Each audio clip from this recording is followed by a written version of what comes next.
Hi, everybody. Welcome to Mile High Sports. This is Sandy and Shawn. That is Sandy Clough. I'm Shawn Drotar. Danny Bailey behind the cameras here making everything work. Thanks for tuning in today. Remember, you can always click and subscribe for all of the latest from this program. If you like what you see today, or maybe you tuned in before and haven't had a chance to do it yet, we'll turn our attention, Sandy, to the Denver Broncos, because a very, very interesting hire occurs for the Broncos from a handful of reasons. We're going to talk about this for a little bit because there are a couple different ways to slice and dice the addition of David Shaw, former Stanford head coach, as a senior personnel executive is the job title. David Shaw, at one point considered, actually multiple points considered, as the potential head coach of the Denver Broncos, including most recently 2023. Right, prior to Sean Payton's hiring. And there's a background there. Condoleezza Rice was the university provost at Stanford from 91 to 99.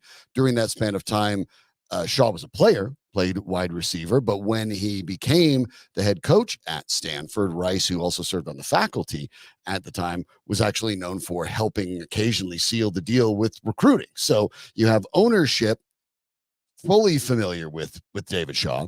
Shaw, at 51 years of age, had been considered, at least for a while, to be interested in getting back into coaching, whether it was in pro or college at some capacity. Now a major shift, moving from the coaching sideline to the front office in a player's personnel role. That is kind of an intriguing hire. First and foremost, I guess your thoughts on hiring someone in David Shaw, who has an extraordinary amount of football experience, an extraordinary amount of football success. Adding that mind to the Denver Broncos in no way can be negative. No, there is the inevitable association with Sean Payton that goes back to 1997 when Payton was a quarterback's coach for Ray Rhodes, as the head coach of the Philadelphia Eagles at the time. And I believe David Shaw was some kind of offensive quality control assistant. Right. In 1997, that's more than a quarter century back. So they do go back a ways. When at least Shaw was in his mid-20s. I'm not sure that Payton was anything other than, 34 years of age at the time. But both breaking into the coaching ranks at roughly the same time. He went on to be an assistant with the then Oakland Raiders in 98, 99, 2000, and 2001, moved to Baltimore for 4 years, coached a very good San Diego Chargers team in 2006 that was actually the best of the Charger teams, perhaps in this particular century, because they went 14-2. They were the number one seed in the AFC. They lost a playoff game to the New England Patriots, and Marty Schottenheimer got fired and was never a head coach again, the late, great Marty Schottenheimer.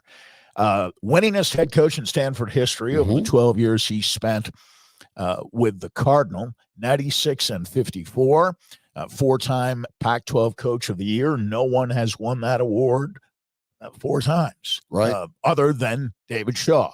2011, 2012, 2015. I believe he shared it with Mike Leach, the late Mike Leach, that year. And then 2017, he was with Jim Harbaugh in 2007. Jim Harbaugh, of course, now the head coach of the Chargers. Stanford, right? Promoted to head coach after Stanford lost Harbaugh to the San Francisco 49ers. David Shaw stepped in as the head coach, 3 times a conference title winner, 2 Rose Bowl wins against Wisconsin and Iowa.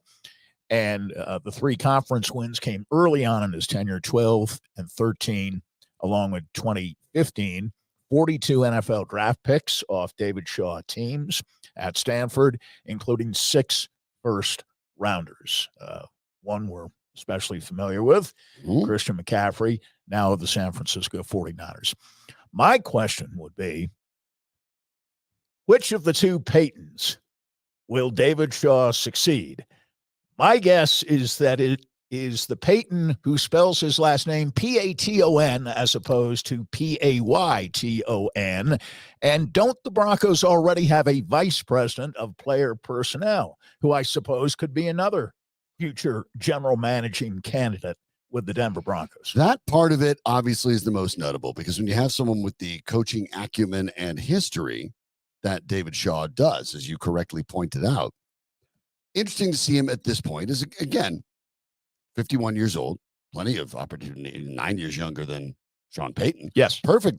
Plenty of time left to be a head coach. Absolutely. And with a record, as you pointed out, no one has ever been a 4-time Pac-12 coach of the year except David Shaw. Plenty of opportunity to hop in a lot of different chances around the NFL, around college football. So why this spot and why now? And that's obviously the interesting question, because when you do look at the football side of equations, and there are a lot of vice presidents when it comes to the Denver Broncos, obviously. And when you get to the football side of it, yeah, it becomes a little more interesting because you have multiple assistants. It's complicated, right? You have now senior personnel executives, David Shaw Jones, Roman Pfeiffer, who was added as another senior personnel executive. So there are two. Is the idea that one of these are sort of in training? Is the idea that one of them is just there to move to learn a couple things and move on?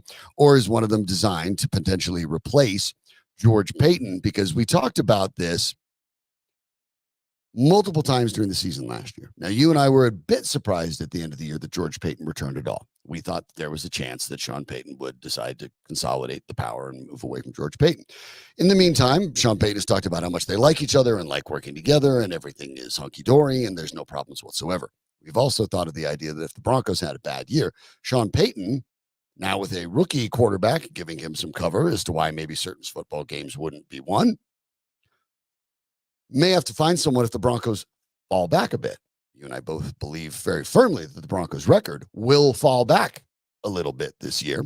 And we haven't really run into a lot of people, I think, with eyes on the team in a similar fashion that believe the Broncos will be better than their I haven't heard anybody project a winning season in 2024 for this team. I agree. Not one. So Sean Payton, who seems like a lighter, happier, cuddly version of himself this year, and who knows how much that is reality. Has more friends around him. Certainly. I mean, the guy he hired, Cody Rager, is that right? The vice president of player personnel, right? Worked with Payton in New Orleans. Yep. If I'm not mistaken. He did. So, again, this continues the pattern that friends of Sean Payton seem to get hired quite readily. And one of the differences I suspect, and I haven't done the research on this, so I'm just guessing, one of the advantages in having this ownership group is that I imagine the Broncos, even at this point, are no longer possessed of the second smallest scouting staff, for example, in the NFL, behind only Cincinnati. Right. I suspect they're closer to the middle of the pack. There's now. more It seems investment like they've there. added scouts rather than subtract scouts. They've added front office personnel. Yes. They're well known for having a ton of vice presidents. That goes back to the Pat Bowlen era. Right. But I think there are more people, maybe with a little more influence, but they're all Sean Payton people. None of them are quote unquote George Paton people with whom George Paton has worked in the past. I don't know of any within the Bronco organization. Plenty of executives and obviously assistant coaches have worked with Sean Payton before. Right. Not with George Paton, but with Sean Payton. So again, the power resides with the head coach. That isn't unique to Denver. No. But it puts Denver in the minority among the 32 teams in the NFL, most of whom have general managers that are at least as powerful and influential as the head coach. You brought up the vice presidents while we were talking about that. I went to the Broncos on website. I was just curious. You look, you see whatever, executive staff, football staff. There's actually a whole segment, vice presidents. There are 20. And not all of them are football. No, not at all. Some are ticketing, sales, and service, finance. Sure. I mean, obviously, as you expect. But there are 20 vice presidents. Cody Rager, as you pointed out, one of them now added as the vice president of player personnel, which presumably puts him right under George Paton. But now behind Payton and Rager, now you have Roman Pfeiffer and David Shaw. Shaw, with far and away the most, at least to the outside eye, accomplished football resume. Well, yes. By leaps and bounds. It was clearly broken down this way when the hiring was announced earlier today, that Shaw would be working both on the professional and college side when it came to personnel. Which makes sense. And the college side would make sense because he was as recently as 2022 a head coach. Right. So, I mean, he knows college personnel. He knows virtually all the people the Broncos who drafted on Shawn Payton's watch would be 23 and 24 drafts. He would know those players quite well. And I would think the accent would be on college personnel.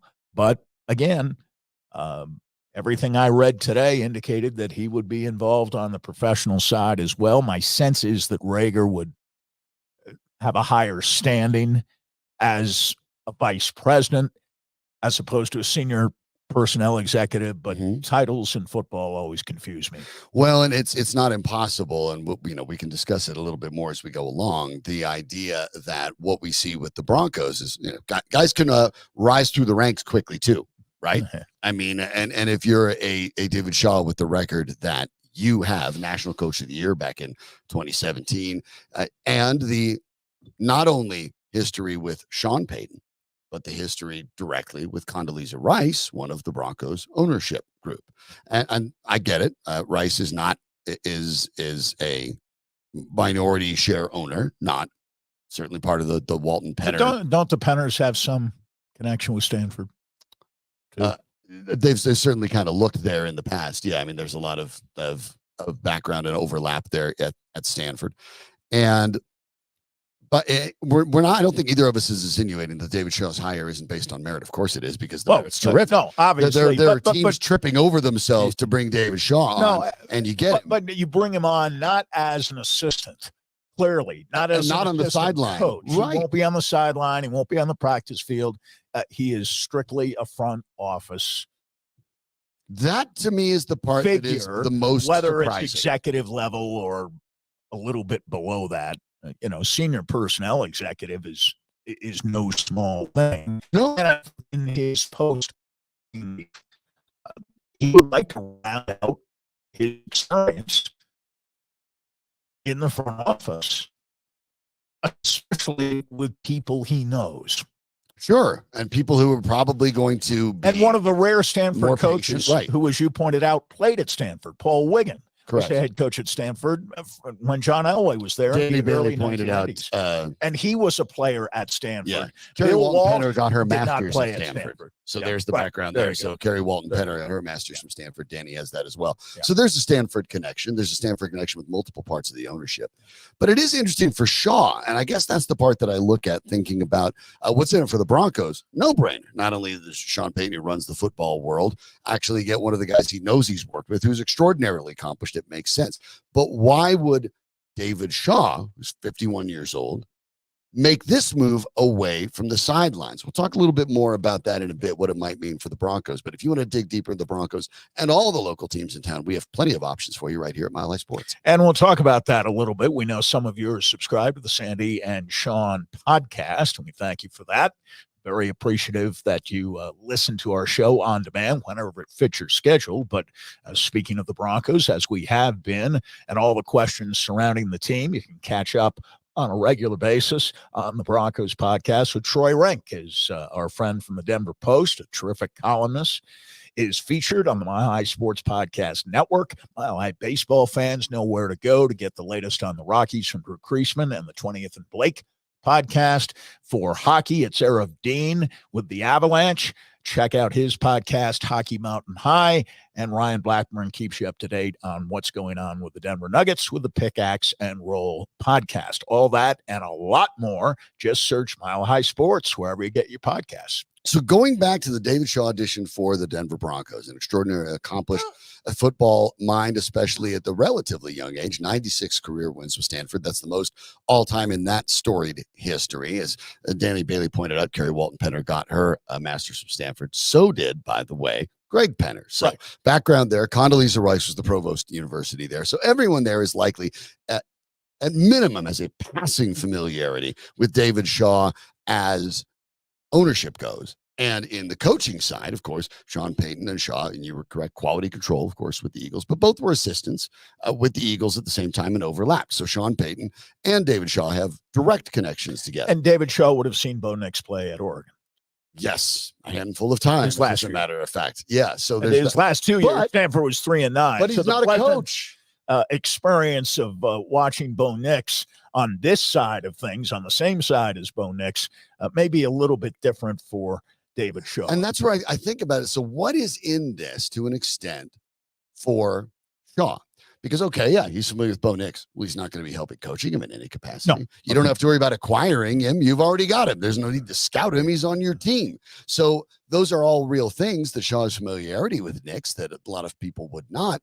But that's no longer a necessity. And the coaching skill set, remember, at one point, Shaw was a quarterback's coach. Yes. Well, I'm not suggesting that there'll be some kind of subterfuge going on here, that he'll really be doing some coaching. I'm just saying this is one more person in the organization who clearly would be, in my opinion, I'm basing this on some degree of assumption, but I would assume that he would have some degree of familiarity and be very much a supporter of Bo Nix. So another Bo Nix advocate within the organization. Again, we're operating. We see it every day, folks. We read about it every day. And I'm not exaggerating. Every day there is some reference to this clearly unsettled quarterback competition involving Bo Nix, Jarrett Stidham,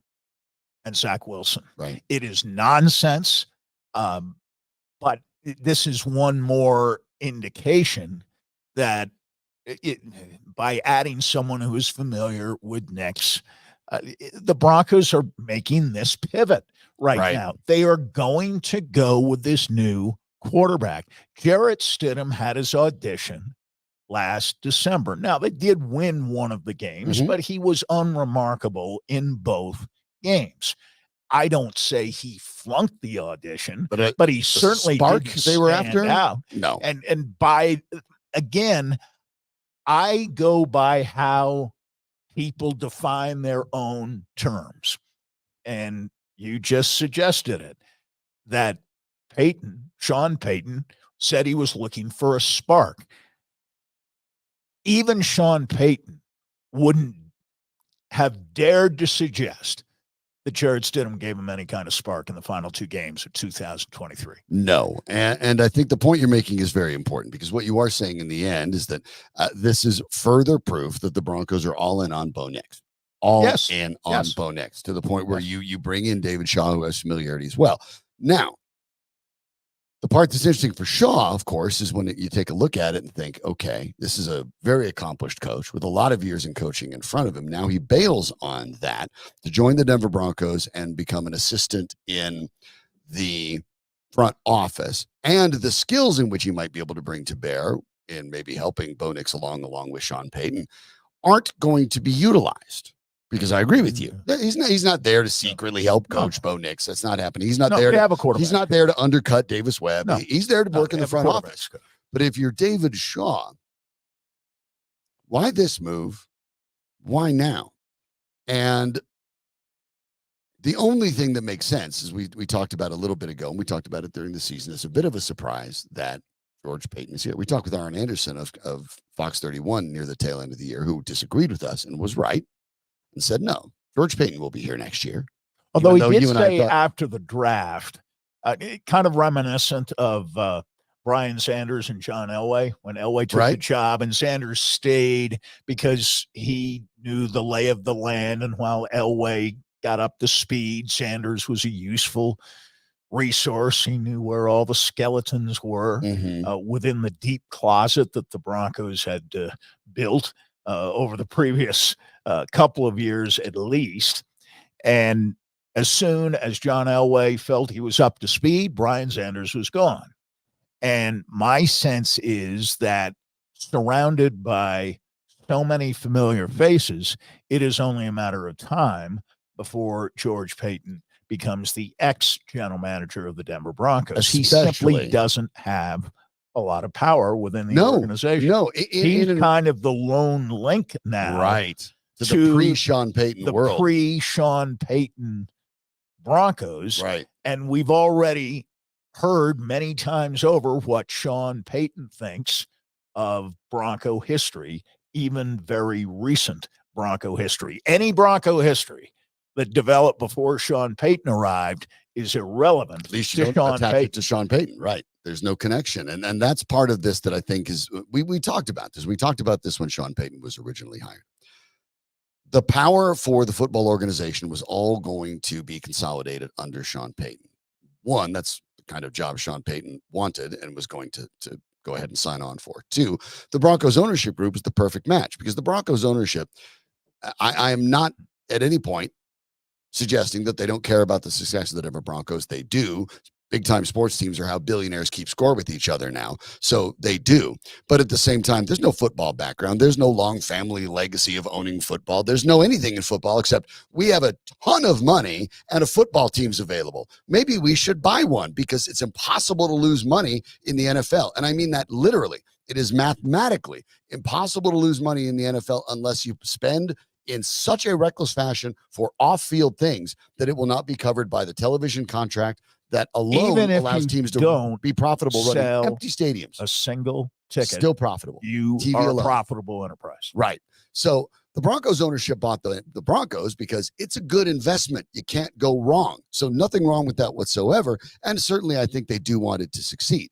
At the same time, you're also likely when you're retired CEOs of Walmart, of which there are two on the Denver Broncos ownership group, retired because they have more money than they know what to do with. It makes sense to hand it over to someone and say, hey, we trust this person. You run it. You run this thing. Stem to stern, you run it. That happens to be what the ownership would like. That happens to be what Sean Payton would like. And that's what's happening. But when the Broncos go from 8 wins to maybe, let's say, 6 wins this year, and Broncos fans think about Bo Nix and it's the second year of Sean Payton, and wow, everything should get better. And it doesn't, because I do think, and I know we speak to different fan bases sometimes, Sandy, but I think there is a disconnect with what Broncos fans expect when it comes to wins and losses. And they're thinking Super Bowl winning coach, new quarterback, we're going to be in the playoffs this year. Well, you're not. The Broncos are not going to be in the playoffs this year. And even Sean Payton, who last year seemed to want to believe until the last second, at least publicly, that the Broncos would be in the playoffs, this year is not making those same noises. Broncos won't make the playoffs. They will win fewer than 8 games, barring something strange. Broncos fans are going to look at it and say, well, gosh, changes have to be made. We thought this team would be getting better, not worse. And that's where George Paton probably ends up exiting stage left. And whether it's Rager or whether it's Pfeiffer or whether I think, given the name recognition and the football acumen, it's Shaw. Yeah. David Shaw, to my mind, is the GM in waiting. And he probably won't have to wait that long because even the GM in George Paton's case, it was made very, very clear as soon as Sean Payton took over. The GM answers to Sean Payton. They're not co-equal branches. The GM works for Sean Payton. I've made sardonic reference a time or two to George Paton being the general staff secretary because he answers the phones. Then check with the boss to see if he wants that or not. He's already checked with the boss. He already knows what Sean Payton wants, and he's there to say, not maybe, he's there to say yes or no. And most of the time, no.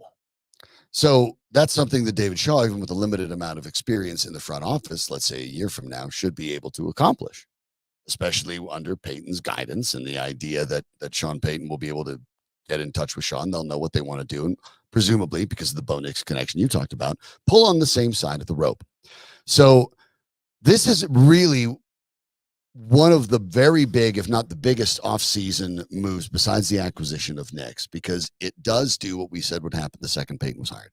Now the power is consolidated. Oh, it's consolidated. Now it's a matter of what the fallout means, and that's George Paton. And I suspect George Paton, who is basically a lifer in the football world, knows that and is probably brushing up his LinkedIn as we speak. I would think so. And I don't know that this year's Sean Payton needs a scapegoat as much as last year's Sean Payton seemed to need one. And he got one in Russell Wilson. But at the same time, I just wonder, and I'm not being snide about this.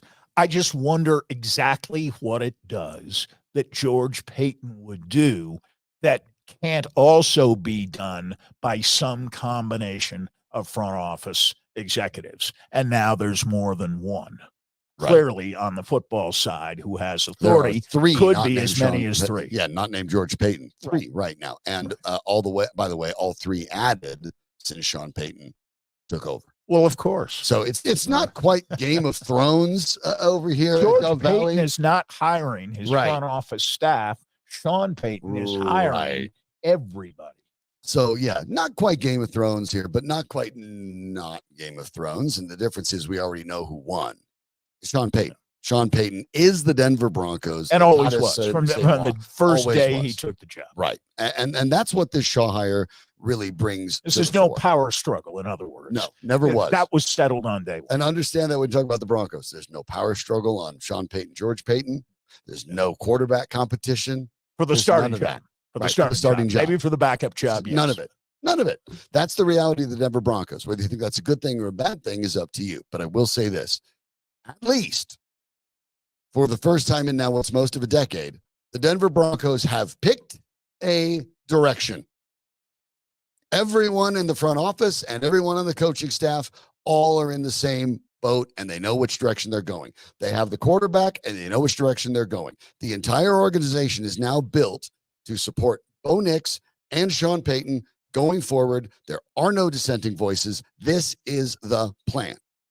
At least for the Denver Broncos in the last decade or so, that's different. And different, after you've missed the playoffs this many years in a row, almost has to be better. No coach in the NFL for 14 years had more power than Mike Shanahan, and that includes Bill Belichick. And nobody. Since then, Josh McDaniels, less than 2 years. John Fox, 4 years. Gary Kubiak, 2 years. Vance Joseph, 2 years. Vic Fangio, 3 years, and it would have been 2 if the Broncos had had an ownership group in place. It would have been 2 for Fangio as well. Nathaniel Hackett, not even 1 year. And then, of course, you're talking about 2 years of Sean Payton, and it will be more than 4. Yeah, we're just He will be the longest tenured Bronco coach since Mike Shanahan, who was here for 14 years. And prior to that, of course, Wade Phillips was a transitional figure. Everybody understood that for 2 years. And before that, it was Dan Reeves for 12 years. And there was no question, maybe at the beginning, but after a year or two, no question that Dan Reeves ran the show. When Pat Bowlen became the owner, Dan Reeves ran the show until he didn't, until he and Bowlen got crossways and Reeves got resigned at the end of the 1992 season. To make it 14 years or anywhere close, Sean Payton's going to have to do more than consolidate power. He's going to have to start getting wins, but that will start in earnest in the 2025 season, not the 2024 season, but the plan clearly is in place. What is the plan for the NFL going forward in the 2025 season and going forward? We'll talk about that in a moment, but want to remind you that this Saturday, for the first time back in Denver in 2 years, LFA brings the middleweight championship back to the Mile High City at LFA 186. This will happen down at Magnus Arena at the DU campus, and you can get tickets at denverpioneers.com. Because of that, it isn't Magnus. The main event will be the champion Azamat Bakov of Russia defending his middleweight belt against Chauncey Foxworth. Azamat's a wrestler out of Russia, and you get an interesting matchup with Foxworth, who's on a 6-fight win streak, 28 fights under his belt. That'll be an intriguing one. There's a co-main event that's fascinating as well with elite athletes, the women's flyweight bout. Russia's Veronika Borisova, who is undefeated and the current European champion, against Nera Rep from Bosnia. Rep has won all of her victories by finish. So these are two top-tier fighters as well. The co-main event going along with this event with Bekoev and with Foxworth. So two terrific fights, and of course, all the ones coming before that as well. LFA is the top development league in the sport. They've sent over 300 athletes to the UFC over the year, and as it stands right now, nearly a third of the athletes in the UFC on their roster today came through LFA at one point. So you want to see what's next in the MMA scene? Go check it out this weekend. LFA 186 at Magnus Arena, denverpioneers.com for tickets. But win some as well. Follow Mile High Sports on Instagram. That is at Mile High Sports. So follow Mile High Sports at Instagram. We'll be giving away tickets to this terrific event as well. So make sure you're giving Mile High Sports a follow. You may be doing it already, but if you're not, grab Instagram, follow Mile High Sports, and get your chance to win tickets to LFA with the middleweight championship, and then, of course, the terrific flyweight bout as well as the co-main event. Check it out down at Magnus this Saturday, June 22nd. DenverPioneers.com for tickets. Follow Mile High Sports on Instagram for more and a chance to win your own. Sandy, the 18-game schedule that the NFL pushed for that didn't end up happening, we end up with this sort of 17-game schedule that exists now and has for the last couple of years. The discussion got reignited when Roger Goodell at the draft came onto ESPN's Pat McAfee show and suggested in no uncertain terms that that's still where the NFL would like to go. That's made things interesting because part of this offseason, the undercurrent that's run behind it, is the idea of changing the structure of the offseason.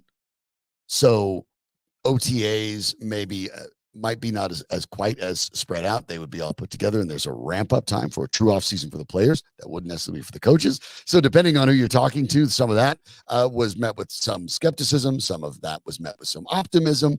And that has been kind of bubbling under the surface of the NFL. And now the idea of not if, but when the NFL gets to 18. And that really is the truth. It is when do they get to 18? Well, therein lies the rub, though, because this CBA goes through 2030. And if you're talking about adding an 18th game, you got to redo the CBA. Right. This isn't just a tweak.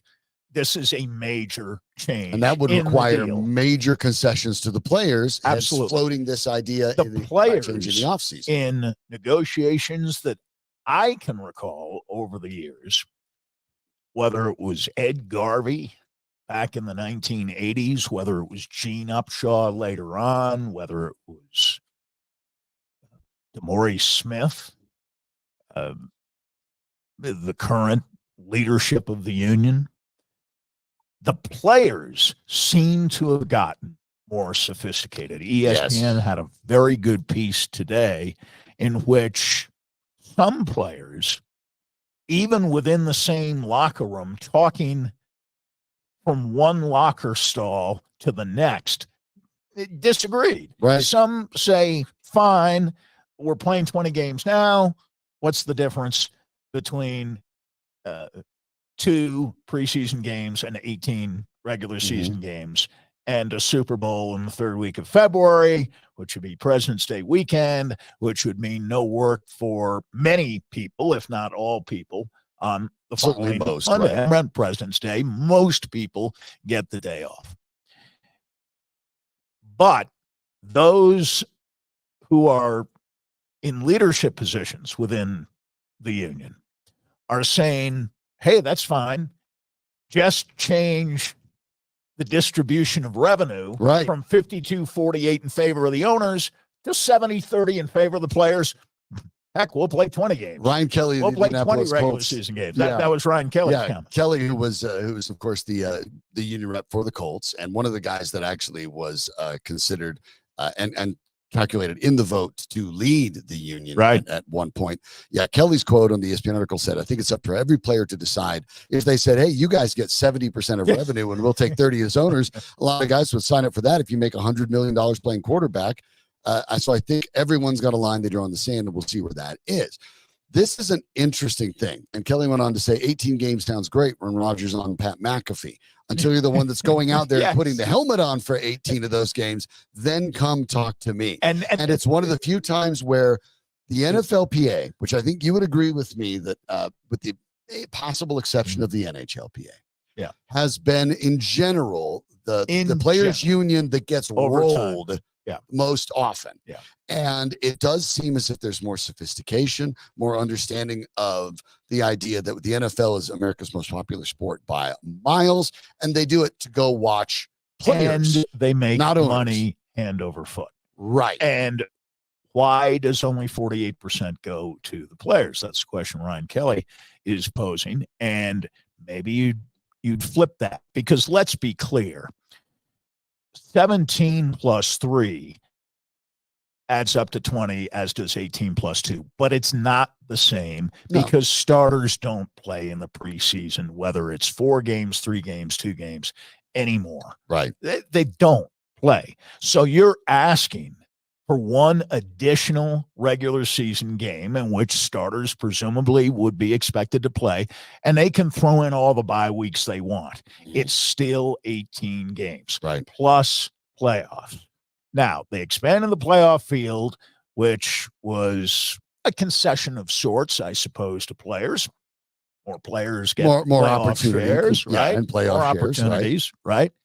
But I think in this case, the players can push, maybe not for 55-45, but have the revenue share split more along the lines of 52-48 in favor of the players if they do this. And this is a key point because I'm guessing I'm brought around to your position. It was mine for quite some time that they'd have to wait for the current CBA to expire in 2030 before they engaged in serious conversations about going to an 8-game. Oh, everything's negotiable, right? But this is a big negotiating point. You'd be basically changing the whole structure of the CBA because it would affect the offseason. If you go to 18 games, players aren't going to want to have 45 OTAs and a mandatory minicamp in June.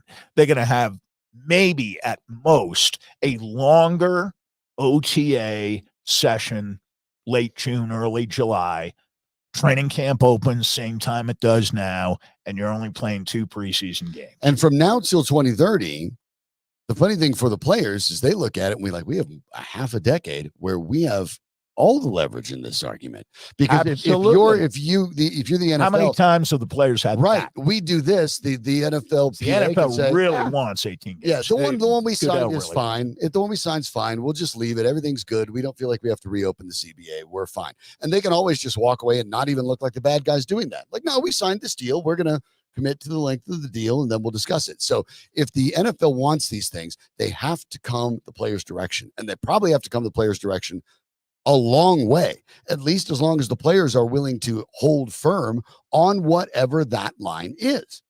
So if it ends up being the reduction of some of the off-season activities, whether it comes to maybe in practices or OTAs, even less contact, whatever it is that they're looking for, revenue splits. In the NBA, the revenue split from the NBA PA and the NBA is 50-50. Right. But everybody, including the league and including even Adam Silver, who has talked about it since, understands that the next CBA probably goes 52-48 to the players. I agree. Even Silver has basically admitted that. Sure. Because people watch the games for players, not to see who's up in the luxury box. And the bigger the NFL gets, the more they are interested in the players. And the players have leverage over the next 5 seasons that the NFL can do nothing about. And if they want something, they're going to have to give up something to get it. Goodell was smart to go on with McAfee. And float it, right? McAfee's got a young audience. Mm-hmm.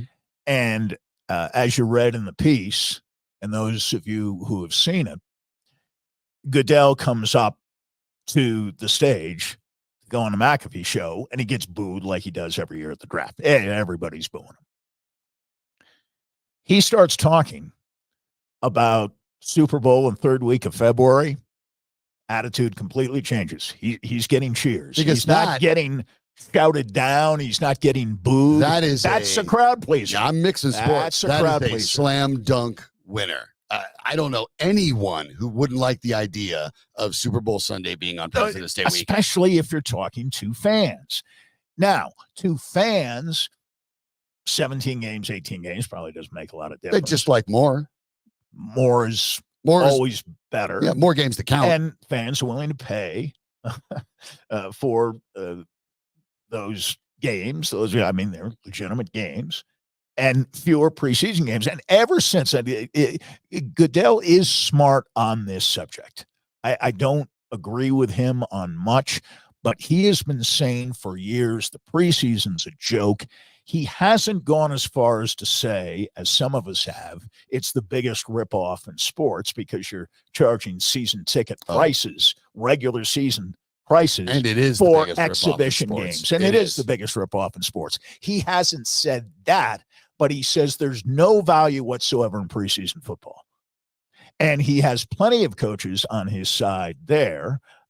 Maybe one fewer now that Bill Belichick is no longer a head coach. Right.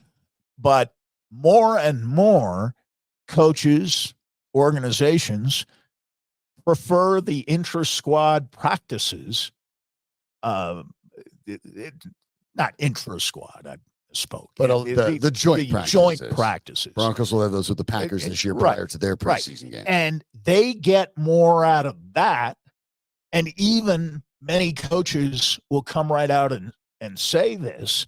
They get more out of those, 2 or 3 practices. Yeah. Than they get out of the game that follows the 2 or 3 practices. So you're going to see more joint practices. You're going to see fewer exhibition games, and you're going to see at some point more regular season games, but not without serious input from players. Now, according to the piece we've been talking about, 46% of the players favor, with stipulations, an 18-game season. Healthy percentage. In other words, if they get what they want, okay. 8% say flat out yes of it without stipulations. Which the union there are still roughly 1 in 5 who are completely opposed to an 18-game season. Mm-hmm. And many of those are union leaders like Ryan Kelly of the Indianapolis Colts. And there are arguments for that make sense. The story over at ESPN.com, you can check it out, by Brooke Pryor, brought up a pretty interesting point, because Minka Fitzpatrick, the Steelers safety, was asked about that. And he brought up a good point. Why do we keep adding games? I think 17 is more than enough plus a playoff. The dudes that play 100% of the snaps in the regular season are probably barely playing in the preseason game. So it doesn't do they're too playing much. At all. And he's right. So when you're those folks, when you're like a starter that has a big part of it, you're thinking, well, I don't play in that preseason game they're going to pull out anyway. So what does that do for me? This is where eventually it might lead to a very good outcome. Were I the players, and this is me, I would say, let's do this, but remove 2 preseason games. College football doesn't have any. People love the stakes of that. We just need one tune-up game. The coaches can decide. Most of the time, they probably don't need their starters to play in it anyway. We know that going into the season, we talked about it last year, even a bad team like the Broncos, there were only at maximum 11 spots on the roster that were even up for grabs. Oh, at maximum. It was closer to half dozen. Yes, it was closer to 6. Yeah. Exactly. We went through it. We knew who was going to be on the roster. And we were right. And I mean, it was no great We knew feat. he was going to on the roster at this time of the year, and I tell you, we can do it again. We'll do it again this year, and we won't be wrong. No. But maybe 5 or 6 guys will be wrong. And Sean Payton doesn't need that. Sean Payton knows he doesn't need it because he canceled the last day of mandatory minicamp. Even he knows. I don't need it. I know who's on this team already. I know there's a handful of guys. So if you're the players, maybe you push or something like that. It's like one tune-up game for the last handful of spots on the roster. One longer OTA session. Yep. That's and then let's go 18. Then we're good. But the players now have an interesting option. And the one perhaps misstep that Goodell made out of all the moves, I think you said that were absolutely right. He's opened this can of worms again. And now fans are thinking, yeah, we do want that. We do want that. And players are like, you do? Okay. The NFL just gave us more leverage to get more out of you if you want it. And maybe in the end, that'll be for a better rebalanced NFL for players and owners. That would overall be a good thing. We'll find out if that happens. This will be a slow moving train, but I think that the inertia behind it is very real. So something to keep an eye on as the weeks and even years go by. As Sandy pointed out, the CBA does not expire until the year 2030. The Rockies are playing the final game of their home series with the Dodgers right now. It's not going so well, but they did get a win last night. We'll talk about more of that in a moment. But want to remind you that coming to the Douglas County Fairgrounds next month on July 13th, as a matter of fact, is the 4th annual Colorado Whiskey Fest. Food, wine, beer, spirits vendors will be on site, including more than 50 whiskey vendors. Festival takes place from 11 a.m. to 5 p.m., features live music from the Kevin Austin Band and Mojo Filter. Tickets are available online right now, but if you use the promo code MHS, you'll save $15. So you go to whiskeyfestcolorado.com, enter MHS, you save $15 on your tickets. If you're 21 and up, you can get those tickets today, whiskeyfestcolorado.com. Use promo code MHS to get $15 on your tickets. Check out the music, check out the food, check out the wine, the beer, and of course, the whiskey from more than 50 vendors at the 4th Annual Colorado Whiskey Fest coming to the Douglas County Fairgrounds on Saturday, July 13th. Sandy, last night, the Rockies, who had lost the first 2 games of their series against the Dodgers, and they are they're losing their 4th, and barring something unlikely, we'll probably take 1 of 4 from the Dodgers, but at least they did get 1. And in a little bit of irony, Jake Cave, who was caught cussing out Joe Barksdale for the missed call. And you heard what Barksdale said in response, right? Yeah. Wasn't even close. Right. He said, Cave, wasn't even close. Well, Barksdale was wrong. Cave was right. Cave ended up being in position to score. Brenton Doyle knocks him in, so the Rockies walk it off with a 7-6 victory. On 2 sack flies, 1 to tie and 1 to win. Rockies playing small ball. There you go. How about that? Move them over, get it over. Situational baseball, and you get yourself a win. Doyle, who was the Gold Glove winner in center field last year, and offense was a question. This year seems to have taken a monumental leap. I think beyond even the Rockies' it seem that way. It's expectation. It's getting close now. What have we played? 74 games, at least the Rockies. Yeah, 74. This is game 75 right now. Game 75 right now. We're nearing midseason, which would be 81 games. So I think someone like Doyle, who's more or less held up, not in spectacular fashion offensively, but he's been very solid, relatively consistent. 271, 6 RBI, that's probably 23 going ribbies, to be a year-long steals. Right. He set a pace that he can most probably maintain for a full season. I think that's realistic. He stays healthy, but I think Tovar and Doyle are established as the 2 most improved players on the Rockies. McMahon's having a nice year. Diaz, when he's healthy, has played well. Jacob Stallings is his backup, and though Stallings is, I think, about 1 year older than even Diaz at 33, Stallings is a pretty good hit. Stallings has a wins above replacement, even in 37 games he's played, and in fewer than half the at-bats, so higher than Doyle, who's 5th on the team. Right. Doyle, after the win, had an opportunity to talk about the moment over at MLB. For the last 24 hours, this has been a roller coaster for this team. What did that walk-off feel like for you guys? Oh, man. It's just really awesome to do that the night after a pretty rough night. And, for us to come here tonight and get this win today is a lot. What does it feel like when you can feel the momentum of a game and having a chance of taking a bat like that where the game's on the line? Oh, man, I wanted that so bad. I grounded into a couple of double plays early on. That probably cost us a little bit. So, it was just great to get the winning run in. The last 2 days, you've been swinging the bat as well as I've seen you. What are you feeling at the plate? No, I'm just really trying to hunt good pitches to hit, and I'm really trying to pay attention to certain count kind of things and being as stubborn as I can. You like getting cold? Yeah, I do. Ryan Spielberg's talking with Doyle after the game. Doyle's performance, I think, as you pointed out, especially when you're talking about the sterling defense in center, a tough place to patrol, and the plus arm in center.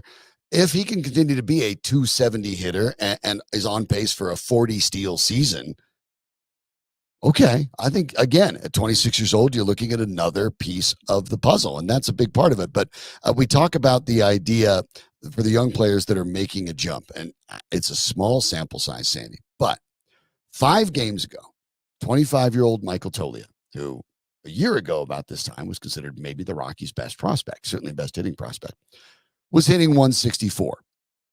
Let's not start throwing a party. He's hitting 191 as of today, before today's game. But in that 5-game span in which he started every game at first base, he's gone 6 for 21, which is a 286 average. He has a double, a triple, a pair of home runs, and 7 ribbies in the last 5 games. Sometimes with baseball players, and I don't know what Toglia will eventually become, but one of the reasons that you rightly commended the Rockies for Adile Amador, who, by the way, went 2 for 3 with a walk last night as well, bringing up one of their top prospects, even though he's not going to be here for long. Brendan Rodgers should be back within a couple weeks, and Amador's not expected to stay. Perhaps a trade candidate. That possibly too. Because I think, he's not doing anything today from what I've seen. Right. But he did go 2 for 3 last night. And they just get him around 230 or 240. Finish out the year. There'll be 2 months remaining after the trade deadline if they chose to trade Rodgers and/or McMahon. And you get a look at this guy every day at second base the final 2 months. Maybe that's a springboard of sorts into next year. We saw how much Tovar improved. Right. Now, Tovar played a lot more last year than Amador is going to play this year, but Tovar is clearly the most improved Rockies hitter. I mean, he's now a threat offensively, and he was already an elite defensive shortstop. Absolutely. The OPS for Tolia is not amazing. It's 674. It's not great. But when you get into things that the Rockies are lacking, power, for example, isolated power, Tolia's average has to go far up from 191. That's not sustainable. But as we've seen in the last 5 games with regular playing time and more exposure to major league pitching, seems to be getting better. In only 94 at bats, Tolia has 6 home runs, 2 triples, and a double, and 20 RBIs in 94 at bats. So even at the batting average he's at, if you were to extend that to a full season in which you can get nearly 500 at bats, that's a 100 RBI guy, even hitting under 200. So it's another reason why the Rockies, when they continue this rebuild, would be doing the right thing with Tolia, with Amador. Just play him. Play him. We've talked about this with Bo Nix and with football players. The only way to find out if they can succeed at the major league level is to play them at the major league level. Doyle didn't look like this offensively last year. Had a full year of exposure. Looks remarkably better. Tovar did not look overmatched as a rookie. Looks demonstrably all-star caliber better this year. And I'm not saying the same thing will happen with Tolia or Amador. But what the Rockies are doing, whether it's for desperation purposes or perhaps a legitimate change in the way that they're looking at things, and I suspect it's the former more than the latter, are doing the right thing by just saying, look, we're a bad baseball team. Let's throw the kids in and let's see what they can do, because to go forward, you have to find out at least what you have. And to do that, they need to play. And what that means for Chris Bryant going forward, I have no idea. He'd have to get off the injured list first before you're even worried about it. But to my mind, great. If Bryant can play on some of these days, terrific. DH him, whatever. Tolia should just play first, whether he's batting 190 or not, because this team is going to lose 100-plus games. Who cares? Finding out whether he can be the guy is what's important for the Rockies this season. Yes, and creating some hope. And I know each year is different. But if you're out of 15 teams in the National League, number 13 out of 15, you would assume that you are roughly as far out of contention as the 2 worst teams, who would be right now the Rockies and the Marlins, right? You would be wrong, because the Cincinnati Reds are currently the 13th best team in the National League out of 15, and they're a game and a half out of a playoff spot. Amazing. Now, they're the 13th worst team in the National League, and they're only 4 games under 500. No, the 13th best. The 13th best. Sorry, third worst. But only 4 games under 500, because even though the league is not, it's top heavy, but there's a lot of teams hovering around 500. Well, yes, it's top heavy in the sense the Dodgers lead the West by 9, and Milwaukee leads the Central by 7.5, and Philadelphia leads the East by 7, only because Atlanta's gotten hot lately, and Philadelphia is coming back a bit. But if you're 9 games up, 7.5 games up, 7 games up at the start of summer, which we basically are. Well, it will be. It's today, earliest in since George Washington was president. Right. Summer has started. You're in first place by that kind of margin. You're going to stay there. And American League isn't really much different, except for the East, of course. Seattle by 9 over Houston and Texas. Cleveland by 5.5 over Minnesota, 6 over Kansas City. And the Yankees by a game and a half over Baltimore. But then you drop all the way down to Boston, another hot team, red hot team lately. And in spite of their having won, I think, 18 out of their last 29 games, they're still 10 Boston is 10.5 games out of first place, and they just took 2 out of 3 from the Yankees at Fenway. The and they're NL still way back. Only has 4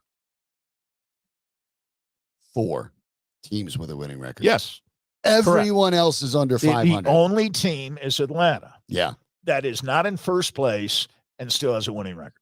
They're pretty secure in their wild card spot, it would seem, at this stage. Yeah, so of course they're 5.5 up from even the 41 next and 31, second spot. and Washington is 36 and 37. So yes, there's a 5.5 game difference. Atlanta's going to be in the playoffs. They've been hurt by key injuries, but they're still the fourth, at worst, the fourth best team in the National League. The Rockies, in this case, a missed opportunity. This is a season where even a serviceable record would make you be playing important games. The point. But at the same time, they're out of it. They're out of it. Well, their run differential. They're 10.5 out of the wild card, and they're 16 games out of first place. And they've now surpassed the Marlins in run differential, now negative 116. And that's before today's game wraps up, or at least as it stands right now in the middle of the 7th inning. That's going to be 119 as it stands in your live updates for the Dodgers leading 5-2 for the Rockies here before the Rockies wrap up this part. And then their 7-game homestand would conclude after the Dodgers leave town with the 3 final games against the Washington Nationals. But presuming that they lose this game today, Sandy, they will have gone 2-5 in the first 7 games of the longest homestand of the year. Any idea that the Rockies' good stretch of play was going to find a way to lead them back into at least making the end of the season interesting have evaporated. And so it's all the more reason that a guy like Tolia, that maybe you point out, a guy like Commodore, play them. You have nothing to lose, and the only thing you can gain is more knowledge about the kind of players you have on your team, and maybe even, instead of worrying about, but fans have favorites like Chris Bryant and Ryan McMahon, and that's why they buy tickets, how about maybe do what a lot of teams do? Create your own. Maybe it's Brenton Doyle. Maybe it's Ezekiel Tovar. Maybe it's Michael Tolia. Maybe it's Adel Amador. Make them yourself, because that's what the teams that draft and develop, which the Rockies are in that world, that's what they do. And it means at times, so you're going to have to trade away some of those guys like McMahon, like, say, Tampa Bay does, like some of the better teams that live in the same world that the Denver market is. That's what they do. You draft, you develop, you build them up, and you won't be able to keep them all. But then you trade one or two pieces, you restock, and you keep it going. The Rockies aren't far from being able to do that. They just have to wake up and actually do it. Well, and they also have to be more aggressive on the base pass. I think they're a decent defensive team at most positions, but on the base pass, they've got to get more speed. They've got to be more athletic. The Boston Red Sox are the eternal model for big inning baseball and slugging throughout their history. Yeah. Earl Weaver's dream. That's how Earl Weaver would want to play. Wait for the 3-run especially at Fenway Park. The Red Sox have transformed themselves into a very young, very athletic team, and they've got a couple of their young players who, because of all the injuries, they've got about 20 people on the disabled list, including old friend Trevor Story. Many of those players out for the year. They've been forced to play some of these younger players. And the pressure is off because the expectations, especially after all the injuries, are so low. And if the fans are mad, they're not mad at the players. They're mad at the front office. They're mad at ownership. They're a big market team, and they aren't spending as Boston fans believe a big market team should. But I read the Boston Globe on a regular basis, and I'm a bit of a Red Sox fan because my father was. They are a young, exciting team, and the fans are relating to that. They stole 9 bases off the Yankees the other night on Sunday Night Baseball on national TV, embarrassed the Yankees. That's bonkers. Trevino, the catcher in particular, but basically embarrassed the Yankees. You give up 9 stolen bases in one game, and you get clocked in the game, not because the Red Sox are hitting the ball off the green monster or over it, but because they're stealing you blind. Then they go to Toronto and they win 3 straight. I know Toronto's not a very good team, but they do it with some power hitting, some extra base hitting. They've got a young center fielder named Duran, who's going to be great. They've got Rafaela, who can play center field and shortstop, and now he's getting to play most every day. These are guys who now, because of the injuries, to Story at short, and to some of the outfielders, even some who are playing have been on the injured list for quite some time. They're forced to play these players, and they're finding that they're everyday players, and they can play right now. And they're very similar to Ezekiel Tovar. You give them enough game action, they're going to figure it out. And the only way to do it is to play them. We'll find out what the Rockies continue to do. Over at the U.S. Olympic team, some injuries have befallen one of the basketball squads, and where crisis can be met with opportunity depends on your frame of mind. And so it's important to make sure that your frame of mind is right. And of course, we have just the person you need to speak to when you're trying to get yours. Well, he's worked with great athletes over the years. We all know that. He's worked with great teams, including the 2015 NFL World Champion Denver Broncos. He is Dr. Rick Perea, one of the foremost performance psychologists in America, the former psychologist of those champion Broncos back in 2015. He was with the Rockies in the 2016 season, and over the next 2 years, the Rockies made the playoffs as a wild card qualifier. Remember those good old days? They were a few years back, but it actually happened. In consecutive years, the Rockies made the playoffs. And of course, he's spent time with the world champion Denver Nuggets from 2023, as people like Jamal Murray and Nikola Jokic, and yes, head coach Mike Malone were growing into their jobs and improving by leaps and bounds. He can help you as an adult. He can help middle or high school kids. He can help and speaks often in front of corporate audiences. All you have to do is call him, Dr. P, at 720-287-0933. That's 720-287-0933, or look him up at Dr. P at think14u.org. That's think14u.org. One of the more interesting events going on in the Olympics this year will be the Team 3-on-3 basketball tournament. And for the women's team, there had been a lot of excitement about who would be on there. You feel very good about the talent that was on there. But unfortunately, they've suffered a series of injuries this week, some of them one more devastating than the other. But it means that there are some interesting opportunities as well. Cameron Brink, first rounder selected this year into the WNBA, ends up tearing her ACL in an injury in the WNBA game earlier this week. She'll be out for the rest of the WNBA season and obviously out for the Olympics. The only rookie named to either the full team and the 3-on-3 team was Brink, who's 6'4", a shot blocker, a defensive player. And you can imagine on a 3-on-3 team, you need a big body and you need some other folks who maybe can shoot and some folks who can pass. So Brink is out.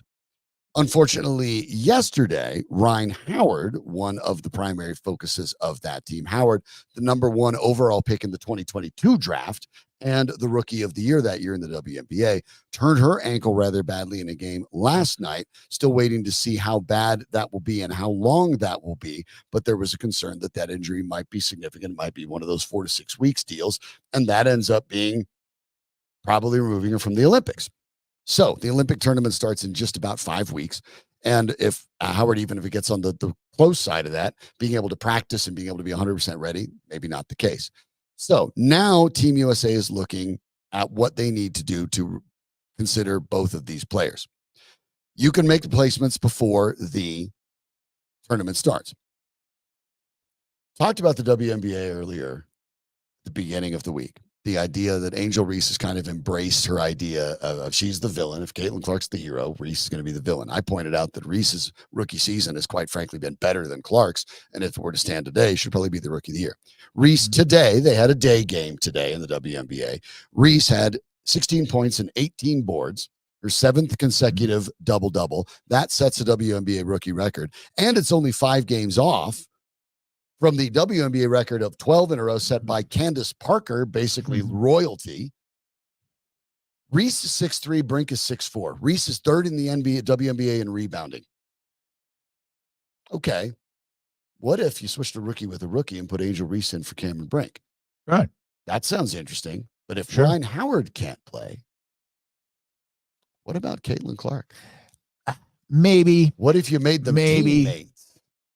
I think that would draw a lot of interest. I'm up at 3:30 in the morning or whatever it is to catch those games in Paris. If that's the case, if that's the case, sure. I will say once again what I said last week. I think Caitlin Clark needs a time off. I think and Clark actually alluded to needing rest. Basically, 13 full months out of the last 15, she's been actively involved in playing basketball. Rhyne hasn't been much further off that either herself. True, but there isn't the kind of scrutiny, much as Angel Reese would like to believe that there is. There isn't the same kind of scrutiny on Reese as there is on Clark, and there may be both understandable and less than understandable or less than legitimate reasons for that. But it is true. And my sense is that Reese's game would translate a little bit better than Clark's, but I think they considered making Clark a part of the proceedings somehow. And she is an alternate on the full team. She right. is an alternate, on the full team. In case an injury would befall one of those players, hopefully not. But that's right. She's on alternate. That's right. I still think for her interest to be served, it would be better for her to have the time off. And actually, I saw a rather lengthy quote from Kevin Durant the other day in which he said she's great, but she needs more time. And he went on to explain in some detail why he felt that way. And it was one of the few times that I thought Kevin Durant was something other than just a sourpuss.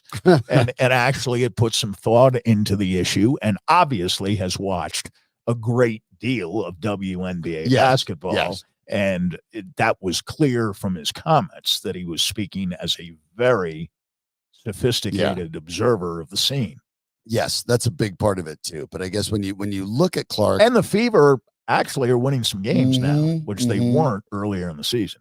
Clark and Howard, of course, both the number one picks in their respective draft. It is kind of interesting because when you look at their stats and when you look at them, particularly over the course of this season, there's a lot of overlap right now. And they actually have a lot of similarities. Clark is shooting rather poorly for her. Howard's having a subpar shooting season as well. Clark is more of a passer than Howard, but both of them bring all-around games. Howard is there in part because she does rebound. She gets assists. She plays defense, gets steals here and there. Clark, much the same thing. You hope that Howard it's not that serious and take 2 weeks off and she can play in the Olympics. But it adds a little more flavor to the WNBA world. And Clark aside, but the idea for me, I look at it and I think, well, in Reese's case, and I said she was third in the league in rebounding. Actually, that was starting of today because of the number of rebounds today. She jumps over Derek Hamby and trails only two-time MVP Asia Wilson in rebounding as a rookie. The Reese for Brink swap makes perfect sense. Brink is more of a shot blocker, but Reese is more of a rebounder. There's an only inch difference in size. Both of them are talented interior players. That's an easy fit.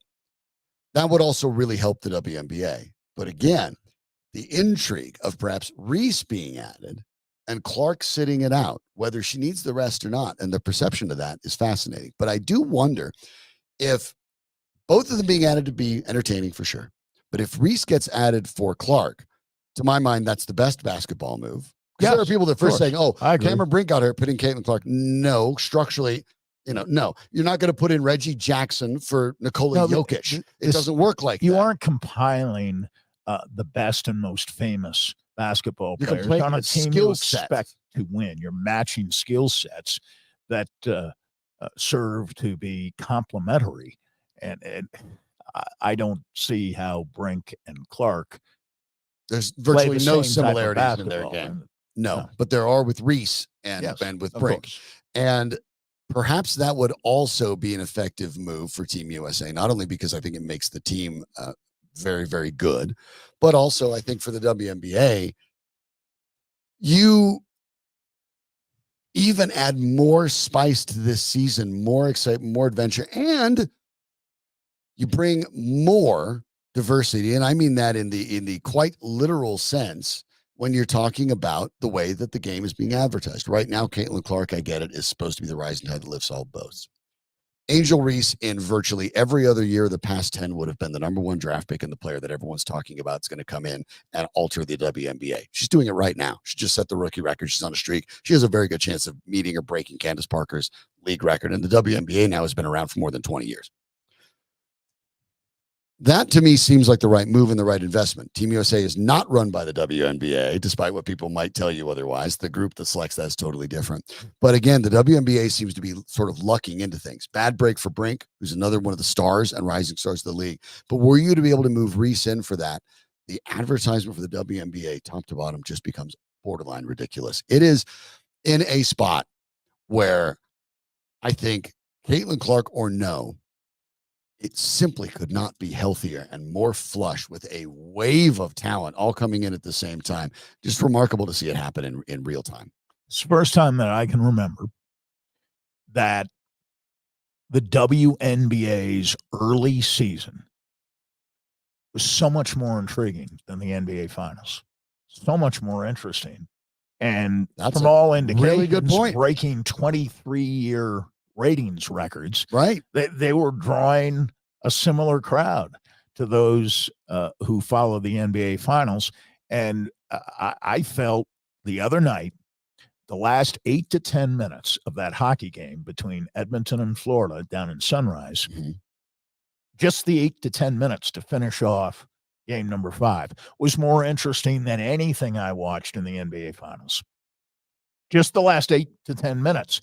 And I would say in the same vein that the WNBA's storylines and the actual unfolding plot, even including all the controversy over the Olympic selections, make the women much more interesting than the men here as we start summer. Indiana is now in the 8th spot for a playoff position just after winning 3 in a row. They've actually hopped playing well. Reese's Sky, who now find themselves one largely out. because they beat him head to head. They've beat him twice. Yeah. But the 2-time defending champions, the Las Vegas Aces, coached by Becky Hammon, finally coming back to earth, 7-6 in the early going. Connecticut, 13-1. Minnesota and New York, led by Sabrina Ionescu, one of the other big stars, both 12-3. Sure. So there's a lot of young talent coming in. Yeah, if you like storylines, and the funny thing is, the people who look at the NBA and complain, oh, they don't let these guys play. They call everything ticky tack. You watch a WNBA game, and half the people are like, why don't they call anything? Because it looks like 80s basketball. Our pal Scott Hastings would have been right at home in that league. Yes. So it's really interesting to watch it grow and mature in real time to the point where you said it, Sandy, and I couldn't hardly believe it as you said it live, but you're not wrong. Much of the last week and a half surrounding the NBA Finals, the WNBA is more compelling than the NBA there was no Finals. Drama in the NBA Finals. There's none. That's remarkable. It was a coronation, as it turned out. I mean, we said that in hindsight. I thought it'd be a closer series. I thought it would be a lot more interesting than it turned out to be, but it was a coronation for the Boston Celtics. That's all it was. Well, of course, the Denver Nuggets will be looking at the draft. We talked about that yesterday. If you missed any of that, you can always go to milehighsports.com. You can get the free Mile High Sports app, or you can go to the YouTube channel that you might be on right now. All they have to do, talking about the Nuggets now, is convince Kentavious Caldwell-Pope to opt in, and sign him to a extension, and then do an extension for Murray, who I think they have to talk some sense into Murray. Murray's not going to be all NBA next year. So getting that super max is that sign a long-term contract, maybe a little less money with those injuries, but sign a long-term contract, and you would conceivably have your starting 5 cemented. At least cemented for not just 1 more year, 2 more years. 2 more years. Not have to figure out the bench. And of course, the draft will take place next week. We'll talk more of that as it gets closer as well. But thanks so much to Danny Bailey. He makes all of this work. Thanks to you for taking the show in however you have. If you're on YouTube and you can click on that little subscribe button, we'd appreciate it. We'll also make it easy on you because they'll let you know when we're about to come on and what we're talking about and getting it all set for you to catch up with it on your schedule. Obviously, we appreciate each and every one of you tuning in, however you did it. We appreciate the interactions on the show as well. We pay attention to those as we go along. We'll be back at it soon enough, but it's time for us to step aside. For Danny Bailey behind the camera, for Sandy Clough, I'm Shawn Drotar. Thanks for joining us. But keep it right here at Mile High Sports.